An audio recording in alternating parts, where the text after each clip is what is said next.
কিছু কিছু দেশের কাজ ভাই দেখেন, এখানে দেখেন কোনো তক্তা নাই, সাইডেও কিন্তু ইডা, মাঝখানেও ইডা ইডা করে যে খুলতাইছে। এখানে সিঁড়িটা কিন্তু ভালো করে ফিনিশিংও নেই, তারপরে বালু মশলা দিয়ে এটা ফিনিশিং করতেছে। তো কাজটা কি ঠিক হয়েছে? ভিডিওটা দেখে নেয় একদম অসাধারণ। এটা কি সম্ভব ভাই? একটা মোল্ডিং মেশিন দিয়ে দেখেন কিভাবে একটা ঝালাই করার মেশিন তৈরি করতেছে। আসলে কি এটা কি সত্যি? তো এখানে অল্প খেয়াল করেন, সামান্য একটা মোল্ডিং মেশিন দিয়ে এই মানুষটা কিন্তু একটা মানে ওয়েল্ডিং করা মেশিন তৈরি করে ফেললো। তো কেমন হয়েছে অবশ্যই কমেন্ট করতে ভুলবেন না। আমার ভাগ্যটা অনেক ভালো ভাই, আমার মায়ে বড় মোবাইল চালায় না।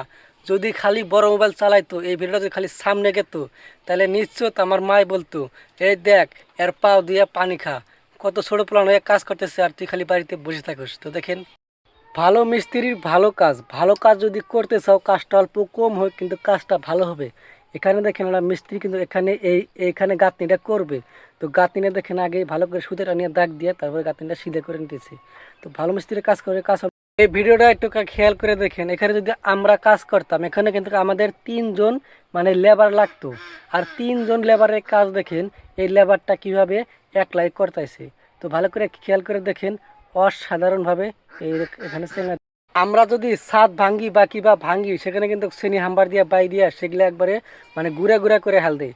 আর এখানকার মানুষ দেখেন ছাদ গুলা মানে টুকরা টুকরা করে কইরা কিন্তু এখান থেকে একেবারে সরে হাল দেয়, তাও আবার কেরেঙের সাহায্যে।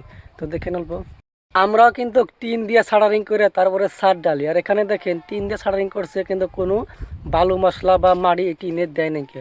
তো এই কাজটা কি ঠিক হবে অবশ্যই কমেন্ট করবো। আমার কাছে কিন্তু এই সিস্টেমটা অনেক ভালো লাগছে। আমরা যদি এই পয়সা ঢালতাম, আমরা কিন্তু কিন্তু ঢালতাম টাকারি দিয়ে। তো সেটাতে ঢাললে কিন্তু অনেক মশলা মানে নষ্ট হয়, তো এটা কিন্তু নষ্ট হবে না।